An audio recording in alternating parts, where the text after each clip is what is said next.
are securing jobs. If we want to get there and save our future, we need everyone to join now. This is not about 2050, it's about today. Thank you for taking part in the race to zero and spreading the word.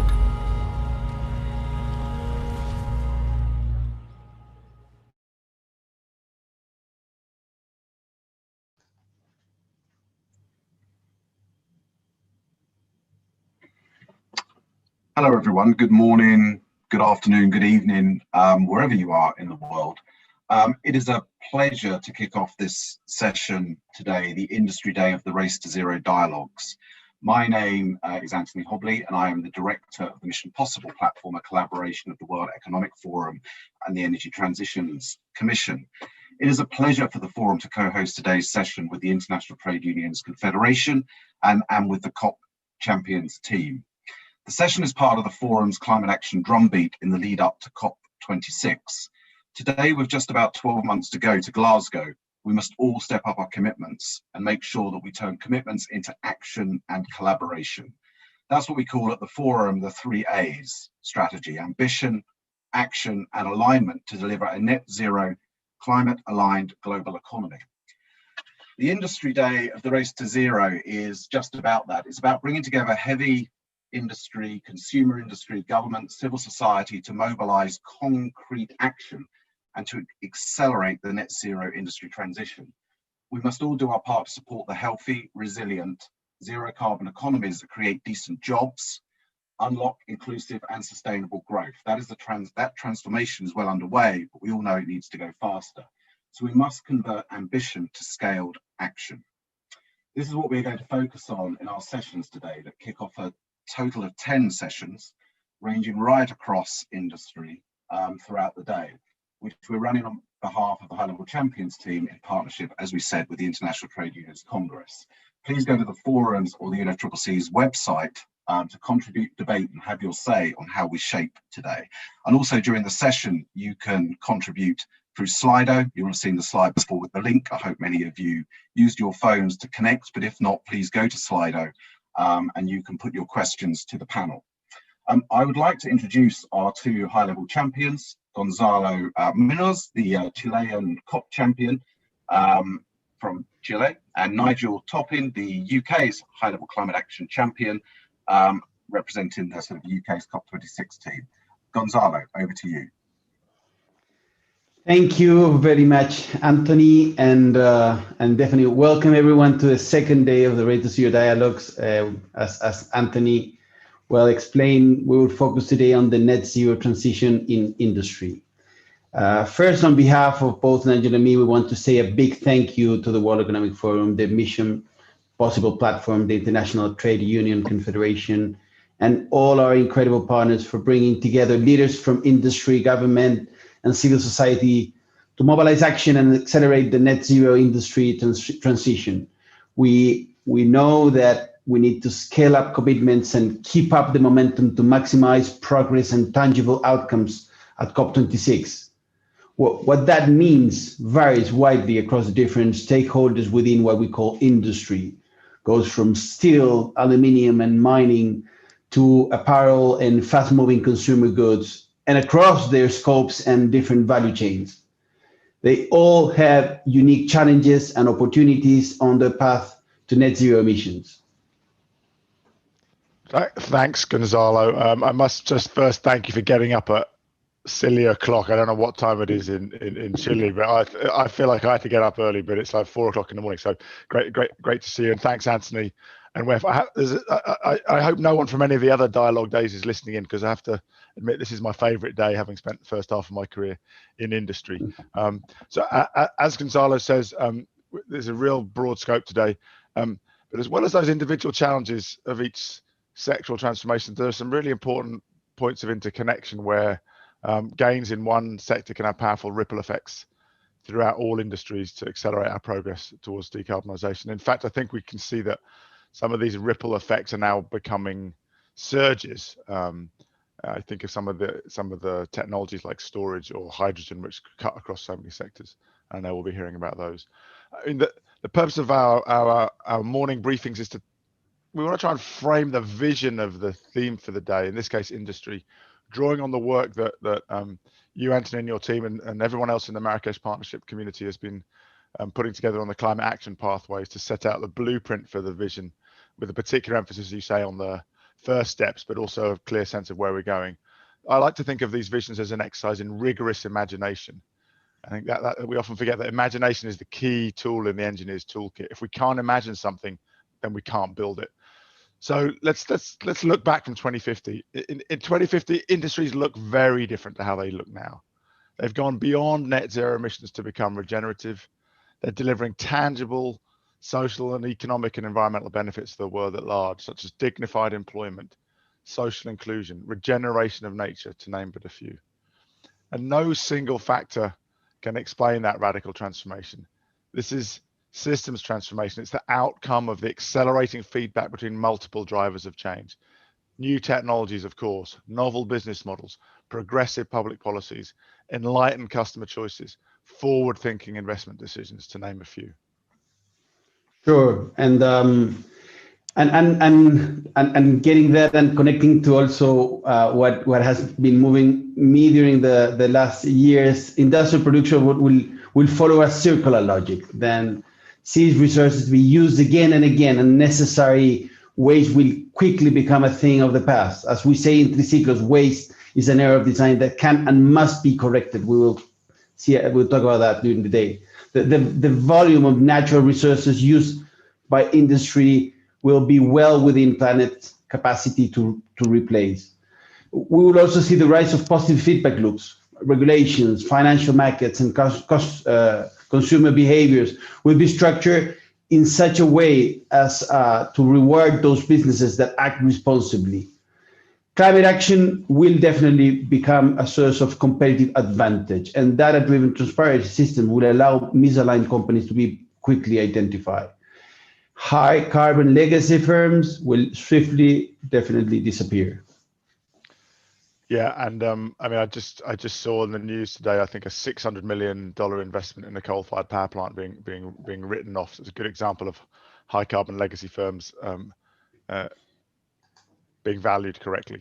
And this is all part of placing our industrial system on a more socially responsible and environmentally sustainable footing. You could say this is as part of the revolution of purpose, which young engineers going to the workplace are demanding now. And it's as we're already seeing, it's a huge benefit for business competitiveness.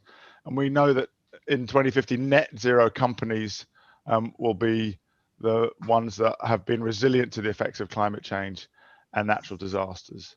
And those companies have gained considerable efficiency savings, lower costs, greater employee engagement, stronger brand loyalty, early access to new markets. In fact, that's a list that echoes what a group of CEOs were telling the UK Secretary of State, Alok Sharma, when they were talking to him on a round table a couple of weeks ago about the benefits they're already seeing. And there's 30 years to go to 2050. So these changes are definitely already happening.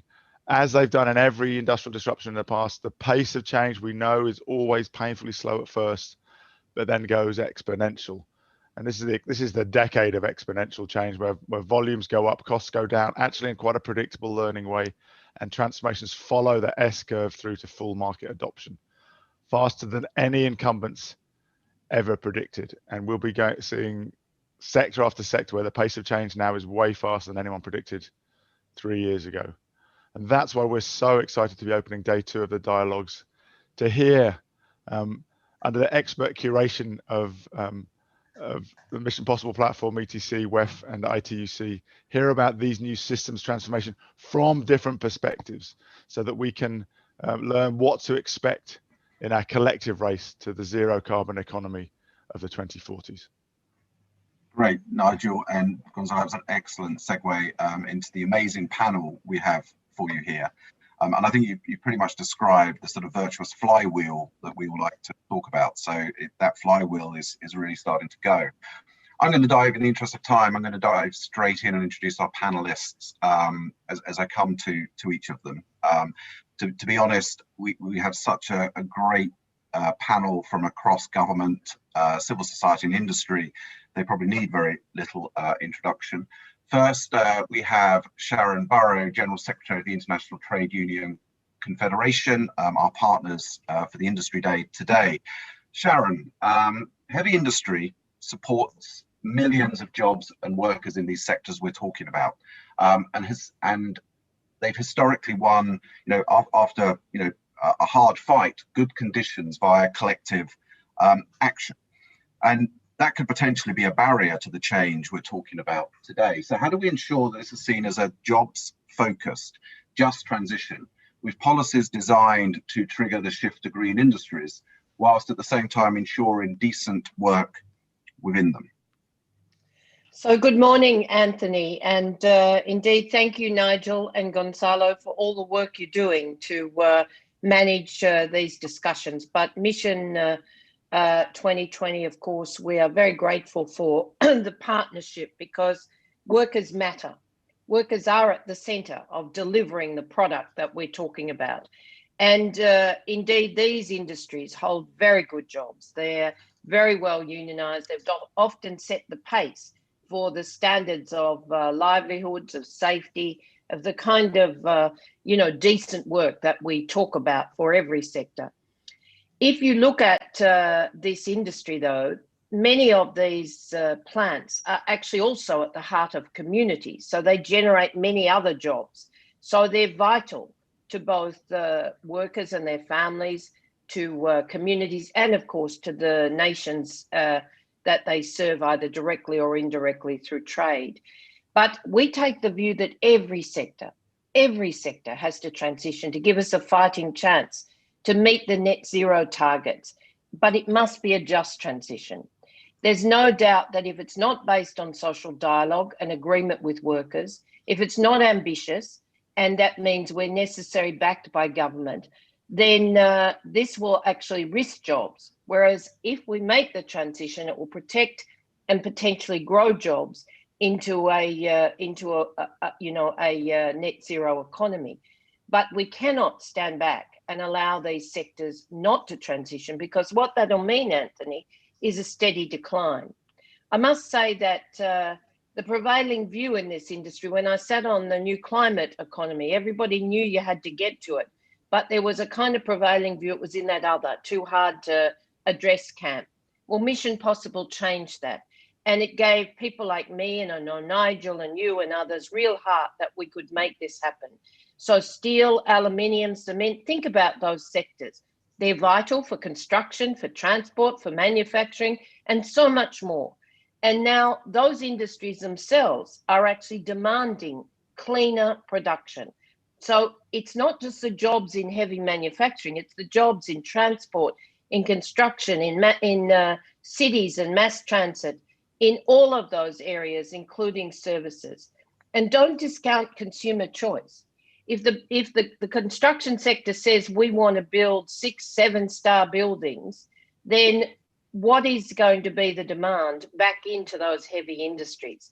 If mass transit in cities says we want lighter and greener construction for electric vehicles, what is the prevailing view going to be taken by those industries? So it will also take procurement rules, government, industry, to actually push the sectors to make it possible. I would simply say one thing: there is a big danger. As we crack the kind of, if you like, the holy grail of why you need intensive heat for production in these sectors, then just be aware we cannot repeat the mistakes of the past. So an expansion of gas is short term because it will require the same transition. Dirty hydrogen is not the answer. So we have to get it right. And the only way we're going to get it right is everybody's at the table.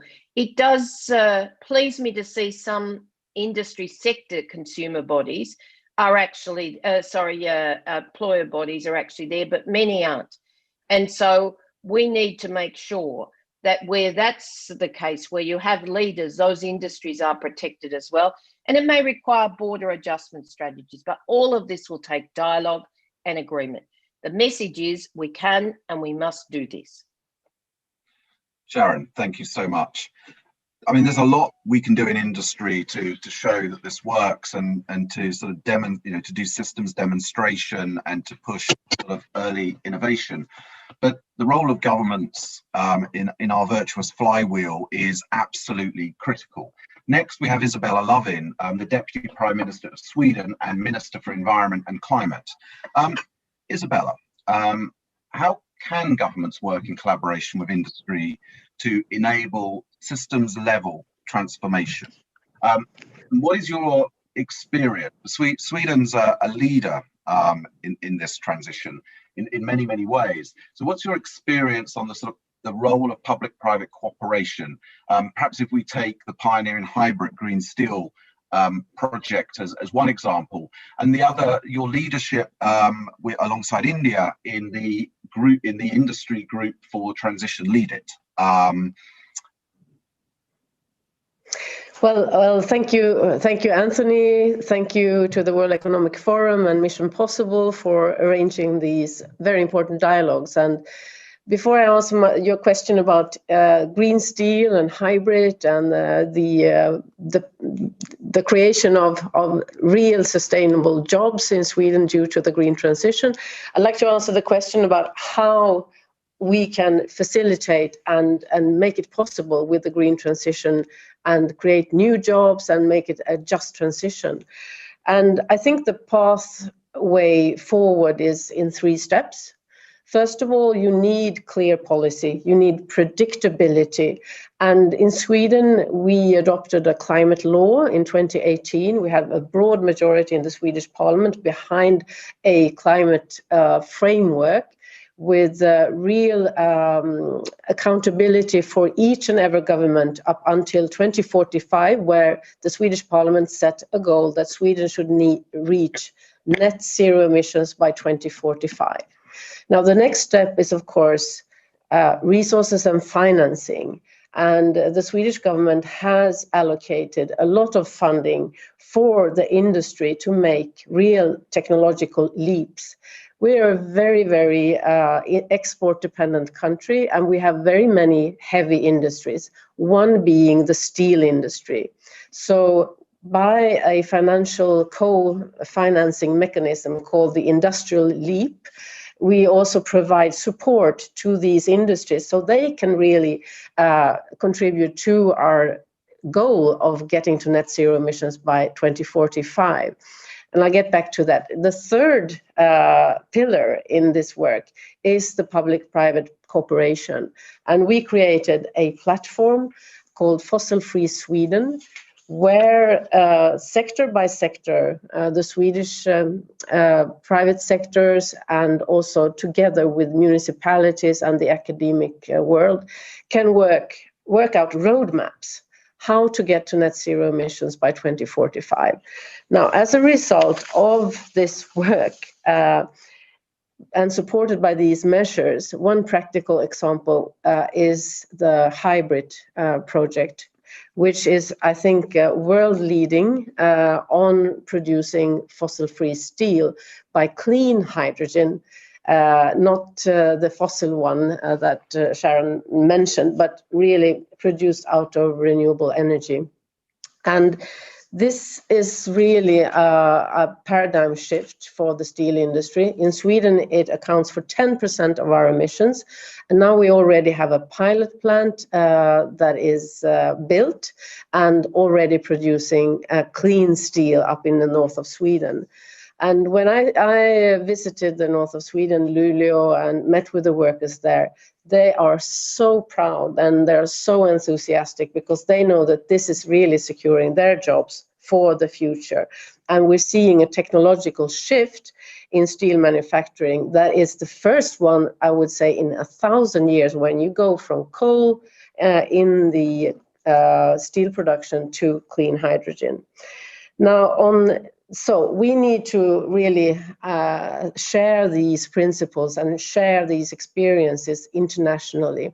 So Sweden, together with India, is working to with the platform called Lead It that WEF launched last year, and it convenes business leaders and countries and ministers to enable a transition of heavy industries to net zero emissions. The 1st of December, the group will have its second ministerial meeting where it will discuss topics such as the sustainable and inclusive recovery after the COVID-19 crisis, demand creation for fossil-free industry, and Sharon mentioned public procurement, and I think this is a really important part of the green transition. And last but not least, how to implement the industry transition through technology, finance, and NDCs. So what we want to see for the world is the next hybrid. It could be the cement industry, aluminium, many others that can be climate front runners. So the time for action is now. 3 things are needed. We need policy frameworks, we need supporting financing mechanisms, and we need also platforms for sharing experiences and learning by doing and learning from each other. With that, I think we really can make this transition much faster than expected. Thank you. Thank you, Deputy Prime Minister. Now we're going to hear from industry. We have Alan Knight, who is Director for Corporate Responsibility and Sustainability at ArcelorMittal in the UK. Alan, at ArcelorMittal, you've placed hydrogen at the core of your CO technology strategy in developing green steel solutions, and we've just heard about the importance of hydrogen. Can you tell us a bit more about the energy and technology pathways to get us to net zero in the steel sector? And what is needed in terms of policy and finance solutions to support that transition, to drive green steel demand in Europe and beyond? Okay, thank you. So firstly, yes, we see hydrogen as an important part of the solution for steel making. Both you can apply it both to the blast furnace technology and the electric arc furnace technology using different types of ore. But we also have other pathways as well. We're putting a lot of focus on carbon capture and storage. We're putting a lot of focus on carbon capture and utilization. In a world which doesn't use fossil fuels, there are materials such as ethanol, which also still need to be made and can be useful. You can actually convert waste greenhouse gases into those fuels using technology platforms we're building in Belgium. And sort of linking into the fossil fuel or fossil free technology platforms. We're also looking at using waste wood and waste plastics to displace some of our coal. So yes, we do believe the long-term solution includes hydrogen, and hydrogen will be a big player. Of course, that has to be green hydrogen. That's already been said. We don't gain anything if we stick with grey hydrogen or natural gas, and we see that as very possible. But we also see these other technologies as important, sort of the circular carbon principle. And, you know, there is a theoretical possibility that if we use biomass, if we can get that in the right quantities from sustainable sources, and we use storage, we can replicate the BECCS model for energy, where we can actually even become carbon negative. So yes, hydrogen is one pathway. There are many others. But yes, we rely on access to new materials such as biomass. We rely on hydrogen. That hydrogen has to be green and competitive, and other forms of renewable energy. But for us, what we've got very confident in saying, we have high degrees of confidence that you can make steel without carbon emissions. It's how do you make that steel competitive in a world where we're competing with steel made in, say, let's say the old-fashioned way. So those issues such as policy and finance, which others have already mentioned, are very front of mind with us. Thank you, Alan. And actually, maybe just to stick with you, because one of the questions that come in on Slido is to that very point. People don't want to pay more. So how do we ensure that companies shift to sustainable products while keeping the prices low? So the first thing we need carbon border adjustment, which is already being mentioned. We've got to find ways of making steel made the old-fashioned way unavailable. You know, at the moment, all the price on carbon is applied to steel made in Europe. It's not applied to steel used in Europe. So even the carbon price is creating greater competitive opportunities for steel made abroad to be imported into Europe. So for us, the carbon border adjustment really matters. Obviously, access to low cost finance will help. But when it comes to actually green steel, I think that, you know, there's a very important conversation still to be had about what is green steel. Is it still made with zero carbon? Is it still based on some of these technologies? Are some of these technologies more green than other? So what is a green standard and how do you police it? So I think that's a very interesting debate. We're working with Responsible Steel, which is working on it, but other people need to work on it as well. Thank you, Alan. Well, that's a fantastic segue into our final, but certainly not least, panelist, Maria Mendoliche, the Chief Executive Officer of the We Mean Business Coalition. And Maria, I'm going to blend the question we gave you from a very similar question that's come in on Slido. So how can we ensure accountability and transparency necessary to ensure the commitments translated to real action? And what role do developments such as the Task Force on Climate-Related Financial Disclosure, which interestingly the UK has just said they're going to make mandatory, and we, that will we see a snowball in that regard, and common metrics around ESG for consistent reporting of sustainable value creation. And the question that came in, which is very, if I can now find it on there's some great questions coming in, so please keep them coming, is along the lines of how do we sort of hold companies to account? How do we ensure that they're really accountable to the emissions reductions and the transition, and we're tracking their emissions? Maria. Thank you, Anthony, and thank you to the previous speakers with whom we're working really closely. So it was quite refreshing to hear from Alan the progress that it's being made. And what we want to see is that we track progress and on what the company is doing, and this will provide confidence, recognition, and rewards by the financial markets. But let's step back a little bit and summarize the issue at stake. We are currently on a race to zero, as Nigel and Gonzalo has rightly put it forward. Within the Women Business Coalition, there is 1,400 companies that have committed to the Take Action platform. 1,000 companies have committed to science-based targets, and 1,200 companies are asking governments for the green recovery. In the meantime, countries like Europe, China, Japan, South Korea, and soon the US have net zero targets. So what is the role of, we have all these companies and countries setting up very ambitious targets, but then how do we track progress? Well, I think it all starts, and the TCFD is an excellent framework for companies to follow. It's been already supported by 1,500 companies, and 42% of those are implementing it.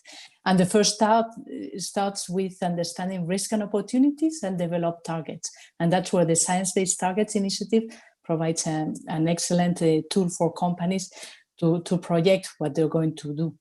Following that, they need to transform their strategies. We have heard about procurement practices. We have heard about investment in hydrogen, innovation, skills that will be required to develop these new strategies. The company needs to put that in place and then report progress and disclosure. So TCFD is an excellent mechanism. We're really glad to see the UK making it mandatory. We are asking governments in the Women Business Coalition that this should be mandatory, and so that we can create a level playing field, because investors need to have visibility on company actions, on the risk and opportunities, and track how they are advancing. And we think that it's very important to establish a dialogue between industry and investors. The World Business Council for Sustainable Development is doing this in depth in different sectors. And this allows both groups to create a common language, as you said before, because we are talking about complex issues that some of the investors do not have the technical knowledge, etc. So therefore, it's really important to provide the tools and the frameworks for them to have this dialogue. Excellent progress being made increasingly by companies from all the sectors, from the power sector with Iberdrola, Lafarge Holcim, Nestlé, Volkswagen, Shell, or BASF. So I think, well, TCFD is here to stay, but we need to work much more to build scenarios, create common metrics, and integrate climate change into risk management. So definitely, coming to your question, this is the way to ensure that there is transparency and accountability. Thank you, Anthony. Maria, thank you so much. Deputy Prime Minister, I saw your tweet, and like many in the world, you were welcoming the President-elect Biden. We have a question that has come in. How will the election of President-elect Biden change the progress towards the Paris Agreement?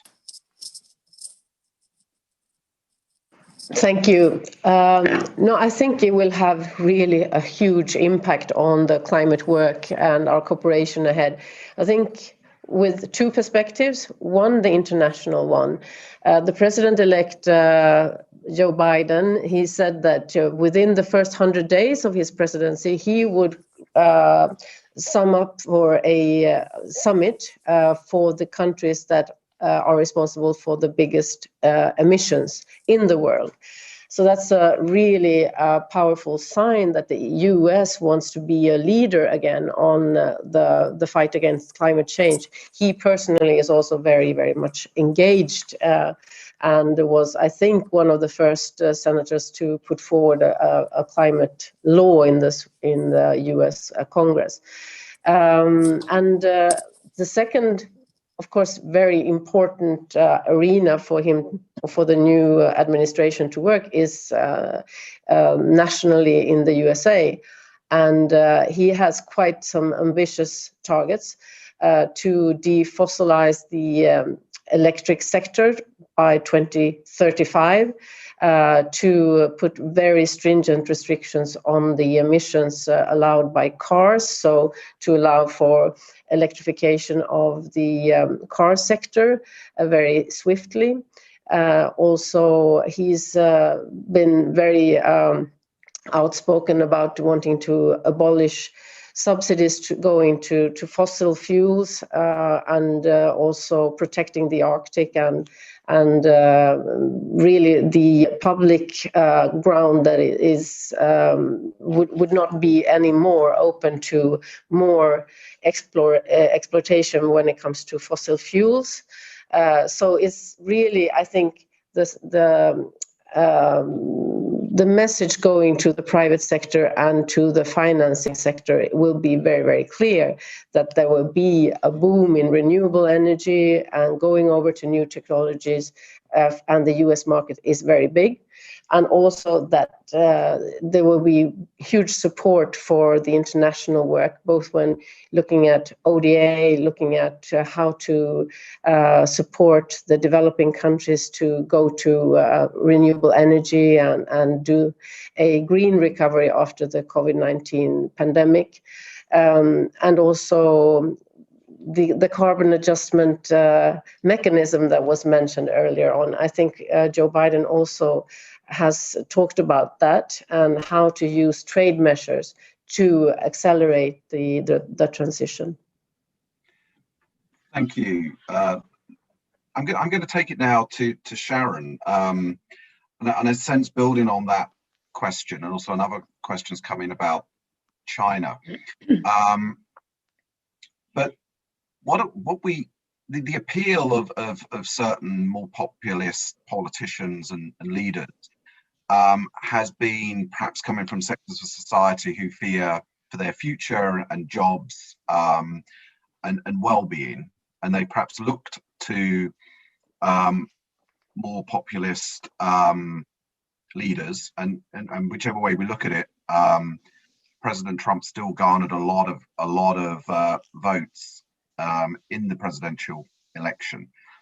How can this transition really reassure those sectors of society who feel excluded, feel threatened? Can we build a narrative of hope around the future and around jobs and around their well-being and security of their families? So, Anthony, that's the core of it. We have to build not just a narrative, but we have to include people everywhere in their future. That's what Just Transition's about. If you ask a worker what they want today, what they want is a job, a good job where they can, you know, look after themselves and their families and have some hope for the future. And when you see transition to the past and communities decimated by previous industrial transitions that were anything but just, then you understand the anger. When nobody talks to people who are in vulnerable sectors that must transition, then of course you're going to get anger. So that's why we say dialogue. Just transition measures are very simple. They're about secure pensions, secure bridges to pensions for older workers who make that choice. You know, a guarantee of jobs where we can, and skills and redeployment with income support where we can't. And of course, underpinning that has to be the secure universal social protection that is so vital. So it's all about security. And I wanted to come back to a point that Deputy Prime Minister Loven made about, in fact, pride, where workers see their jobs are secure, where they are working with the companies to make the transition. And remember, their knowledge is extraordinary. They can tell you often more about the production base than most of the executives. So, you know, where they have that pride because they're involved, it's an amazing thing to watch. And tomorrow afternoon, I think there's a union panel where the steel transition in Sweden with our deputy president and indeed the CEO of the steel company will be featured.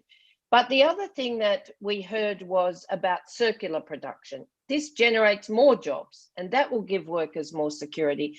You know, I'm constantly impressed by cement companies. Again, everybody said that cement's just dirty. You can't have clean cement. That's an oxymoron. Well, not true. If you go to Damir in India and look at their, not just cleaning up the cement process, but actually looking at circular CCU, which we support, you know, absolutely, carbon capture and usage for other areas of production like organic fertilizer, carbon rods, which have the strength of steel, all of those possible technologies, we can do this. But we must have governments on side. And that's why the US election has a lot of hope. Now, you know, the new president will have to be courageous, but the unions will work alongside of him. They'll have worker support where you can see the trust in the future. And that means jobs and security.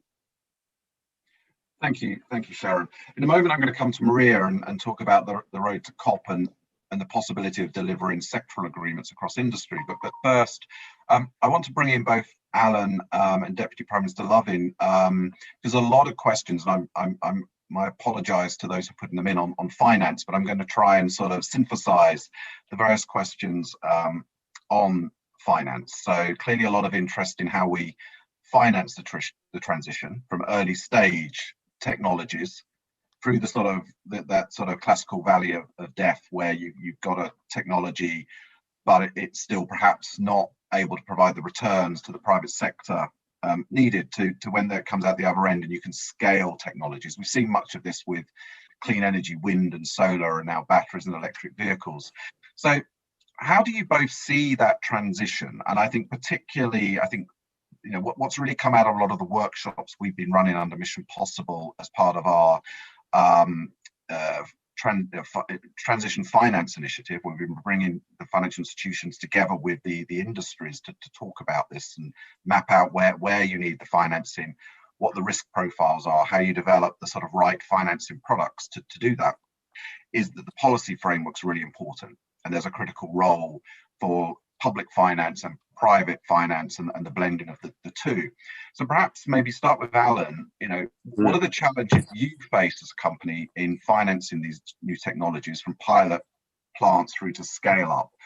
And then perhaps Deputy Prime Minister Lovin, we can talk about, you know, how do governments support that, but not in the right policy frameworks that give finance confidence, but also before technologies are able to produce the sort of returns that are looked for. Maybe Alan. Yeah, so when I talk to our finance people, you know, they would say, you know, we have lots of choices in how we can raise finance for our business. But what we need first is the business case. to actually make those sorts of investment. And so we very quickly looked back into the policy challenges about, are we making steel which will compete in a marketplace where steel's still being made in the old-fashioned way? Is there a return on this investment? So the obvious answer is still true. It depends on the business case and the policy. But yes, of course, access to finance at a lower cost or designed to help us, so transition bonds, green bonds, grants, free money, they all help. And we're seeing them emerge. There's the Innovation Fund in the EU, which we've applied for some of our projects for low cost money or free money to do it. But ultimately, it goes back to what you've heard already in this event. Many people already know. It's the policy, it's the market confidence that's still made with new technology, with more expensive operating costs, can compete in a world where steel is being made the old-fashioned way. So the business case for those investments is paramount. Lower cost investments of funding, of course, is fantastic, but we need the business case fundamentally. Alan, thank you. And Deputy Prime Minister, Alan, maybe tongue-in-cheek, talks about free money, but it's not free money, is it? It's public money. But as we have seen, deployed effectively, it can make a huge difference. We can produce. We've seen this with wind and solar now. That so you don't need that support forever. You just need that support to scale the technologies to the point where they're cost competitive, if not cheaper, and better than the incumbent technology.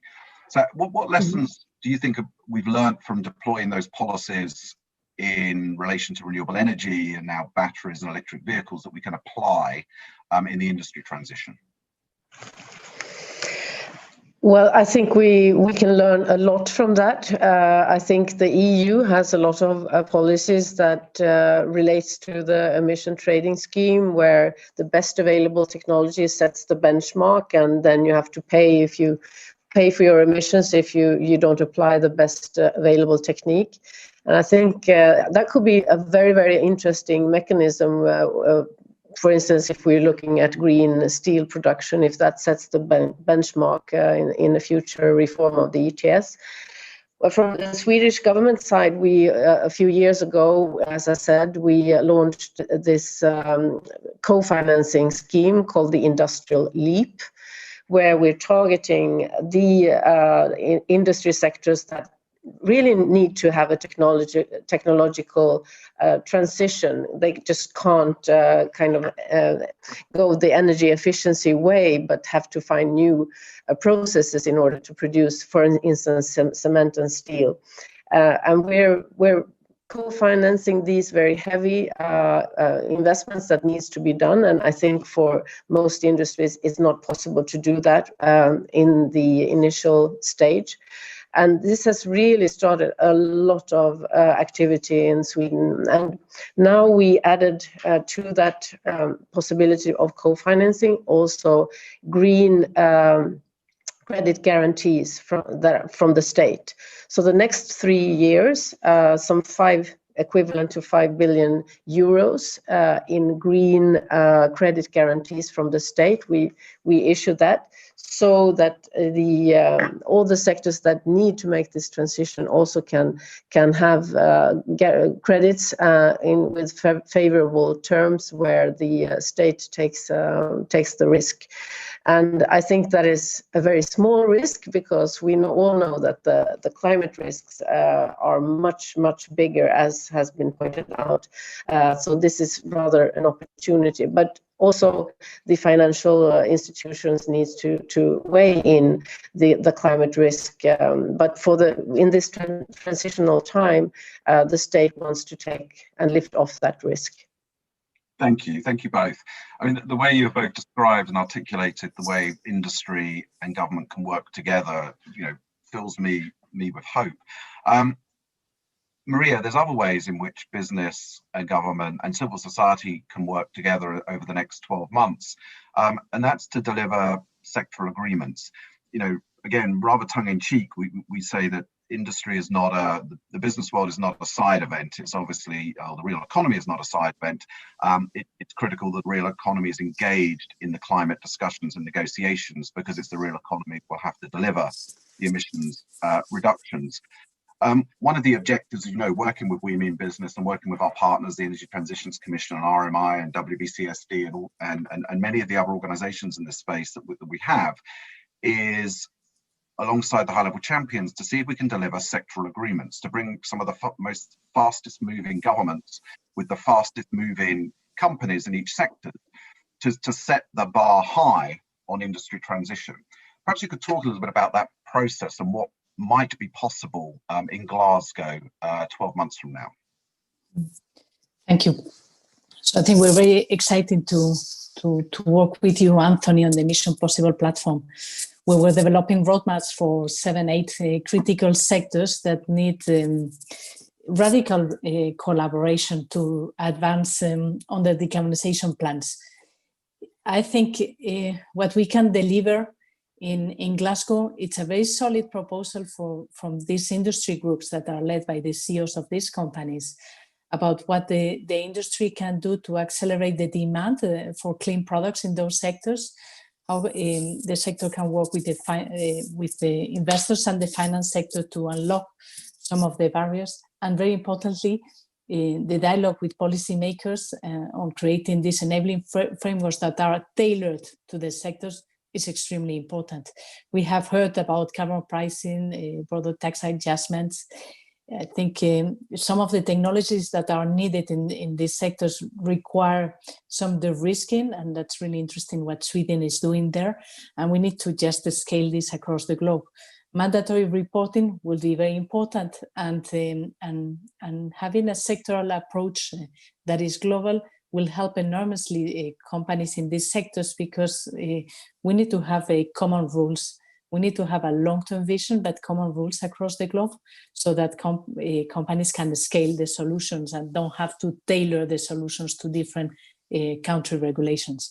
So that requires incredible innovation in terms of collaboration, and very much needed, because we need to accelerate the deployment of certain technologies that do not belong to a particular sector as well, and like hydrogen, for example. And I think, it's going to be super exciting to work on the Mission Possible platform.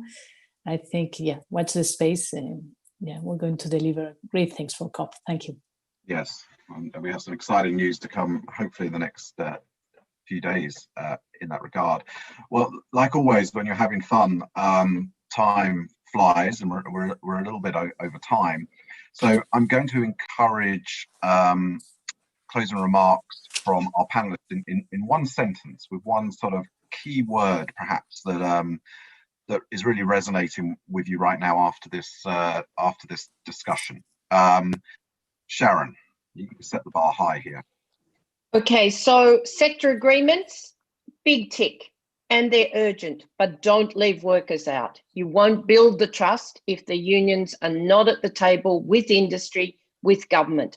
We want to make this possible. It's mission possible, but it's mission urgent. And I assure you, we do all of our own stunts, no stunt menus here. Social media is going wild right now, so please continue to do that with the hashtag Race to Zero. Deputy Prime Minister, Lovin.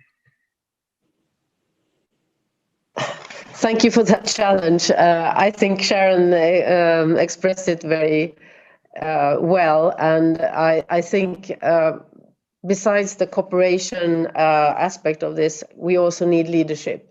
So I think we want to invite more stakeholders to join the Lead It initiative, the Mission Possible, and show the way.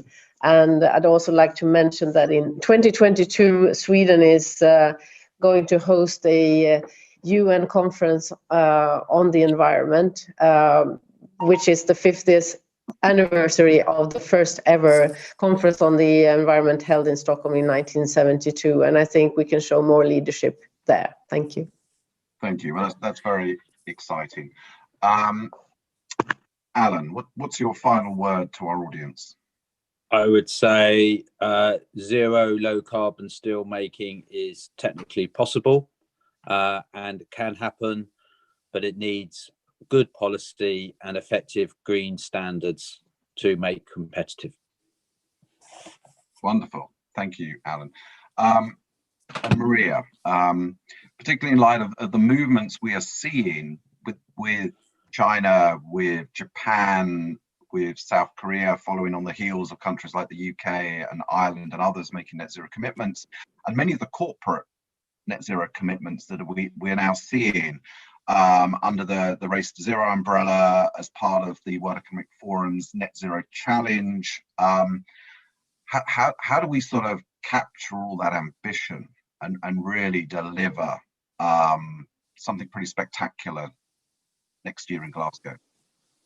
Well, I think the key word for me is hope.